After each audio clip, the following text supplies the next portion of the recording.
السلام علیکم ورحمۃ اللہ وبرکاتہ۔ سورہ بقرہ حصہ نمبر 73۔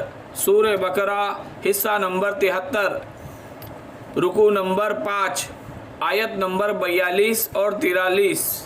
رکوع نمبر 5، آیت نمبر 42 اور 43۔ مفسرین کے اقوال۔ مفسرین کے اقوال۔ پیارے نبی حضرت محمد مصطفیٰ صلی اللہ علیہ وسلم کے پیارے امتیوں، اللہ تعالیٰ کے پیارے بندوں، صحابہ کے نام لیوا، اللہ تعالیٰ کا فضل و کرم اور احسان ہوا تو سورہ بقرہ کے رکوع نمبر 5 میں ہم بنی اسرائیل کے تعلق سے پڑھ رہے ہیں۔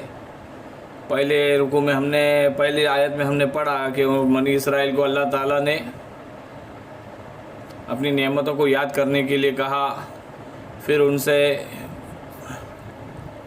یہ بھی کہا کہ اب اول کافر نہ بن جائے، اور اللہ تعالیٰ سے ڈرنے کی ہدایت کی عنایتوں میں۔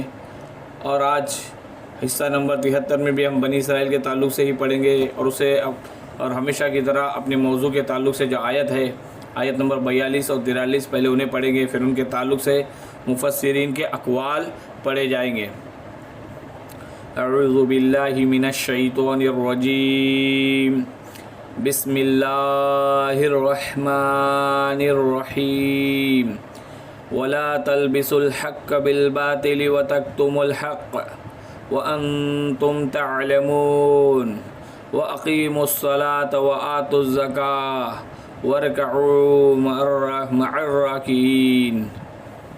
حق کو باطل کے ساتھ خلط ملط نہ کیا کرو اور نہ حق کو چھپاؤ، تمہیں تو خود اس کا علم ہے، اور نمازوں کو قائم رکھا کرو اور زکوٰۃ دیتے رہا کرو، اور رکوع کرنے والوں کے ساتھ رکوع کیا کرو۔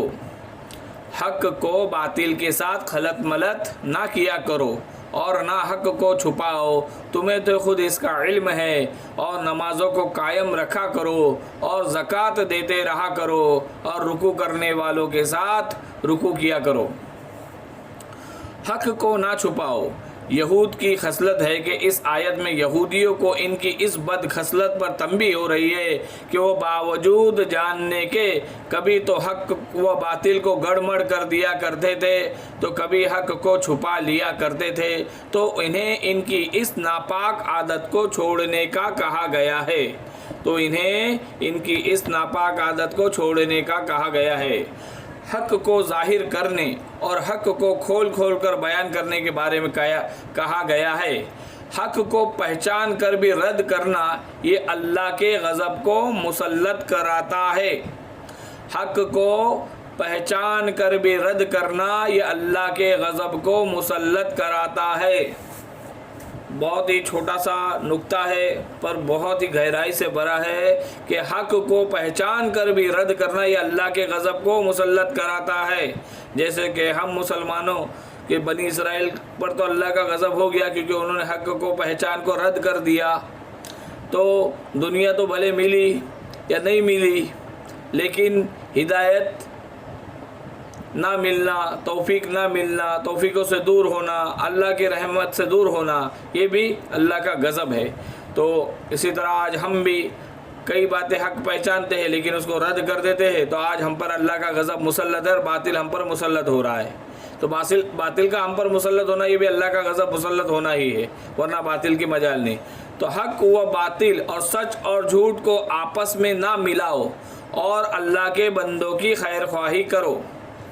تو اللہ ہمیں چاہیے کہ حق و باطل اور سچ اور جھوٹ کو آپس میں نہ ملاؤ اور اللہ کے بندوں کی خیر خواہی کرو۔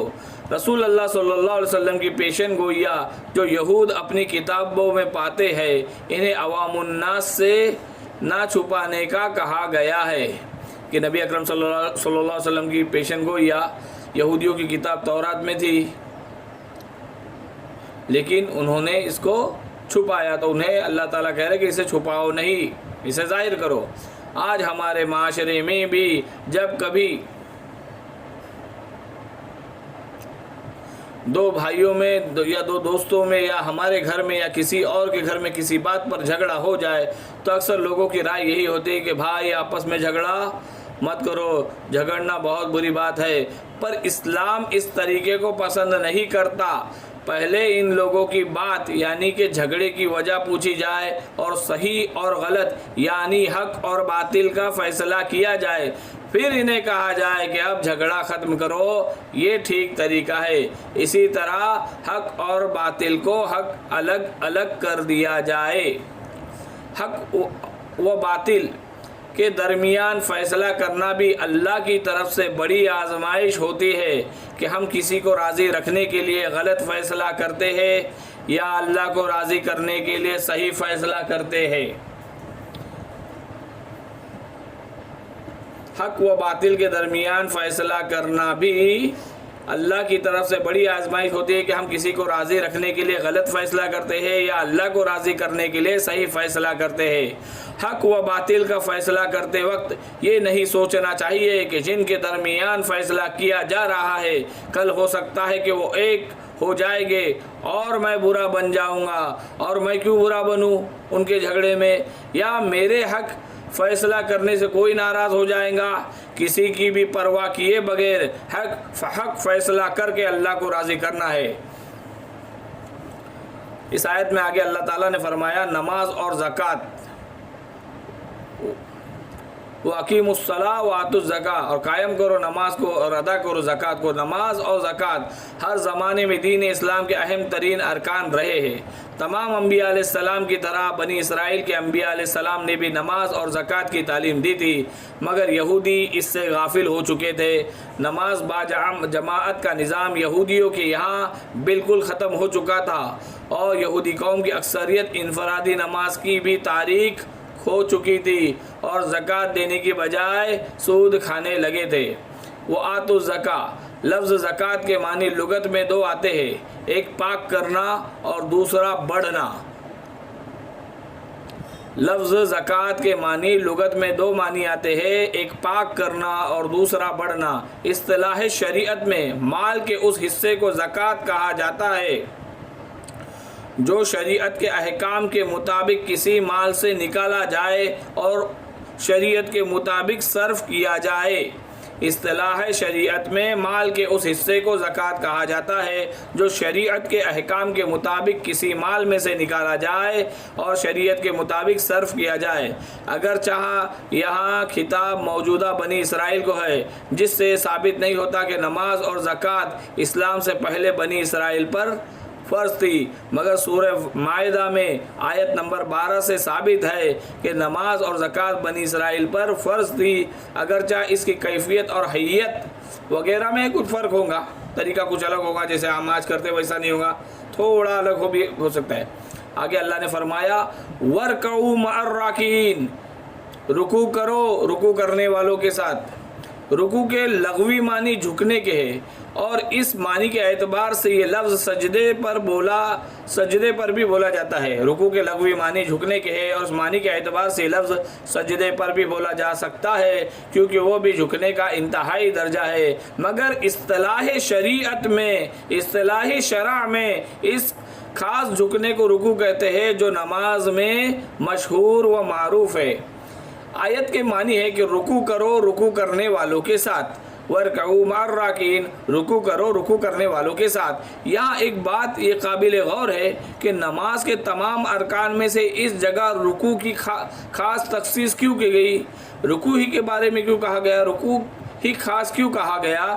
اس کا جواب یہ ہے کہ یہاں نماز کا ایک جز بول کر کل نماز مراد لی گئی، جیسے ایک جگہ وَقُرْآنَ الْفَجْرِ فرما کر پوری نماز فجر مراد ہے، اور بعض روایت حدیث میں ہے کہ سجدے کا لفظ بول کر پوری رکعت یا نماز مراد لی گئی ہے۔ اس لیے مراد آیت کے یہ ہو گئے کہ نماز پڑھو نماز پڑھنے والوں کے ساتھ۔ لیکن سوال پھر بھی باقی رہ جاتا ہے کہ نماز کے ارکان میں سے رکوع کی تخصیص کی کیا حکمت ہے؟ سوال پھر بھی باقی رہ جاتا ہے کہ نماز کے تمام ارکان میں سے رکوع کی تخصیص کی کیا حکمت ہے؟ تو جواب یہ ہے کہ یہود کی نماز میں سجدہ وغیرہ تو تھا، مگر رکوع نہیں تھا۔ رکوع اسلامی نماز کی خصوصیات میں سے ہے، اس لیے راکعین کے لفظ سے امت محمدیہ صلی اللہ علیہ وسلم کی نماز مراد لی گئی ہے۔ تو جن کی نماز میں رکوع بھی ہے، تو امت محمدیہ صلی اللہ علیہ وسلم کی نماز میں رکوع بھی ہے۔ اور معنی آیت کے یہ ہے کہ تم بھی امت محمدیہ صلی اللہ علیہ وسلم کے نمازیوں کے ساتھ نماز ادا کرو، یعنی اول ایمان قبول کرو، پھر جماعت کے ساتھ نماز ادا کرو۔ یہودی اللہ کے پیارے نبی صلی اللہ علیہ وسلم کی تصدیق کرنے کے بجائے ان کی تکذیب کرنا چاہتے تھے، اس لیے وہ لوگوں کے درمیان نبی اکرم صلی اللہ علیہ وسلم کے لیے، ان کی جماعت کے لیے شکوک و شبہات پیدا کرتے۔ رکوع کرنے والوں کے ساتھ رکوع کرو کا مطلب ہے اچھے کاموں میں مدد کرو، یعنی نماز۔ حدیث شریف میں ہے کہ رسول اکرم صلی اللہ علیہ وسلم نے فرمایا کہ جماعت کی نماز 27 درجے افضل ہے علیحدہ نماز پڑھنے سے۔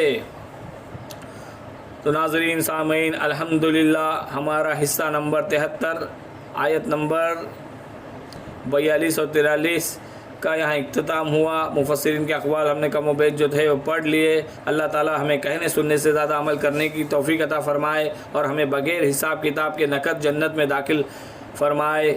قیامت کے خوفناک دن کو ہمارے لیے خوبصورت دن بنائے، آمین۔ وآخر دعوانا ان الحمدللہ رب العالمین۔ السلام علیکم ورحمۃ اللہ وبرکاتہ۔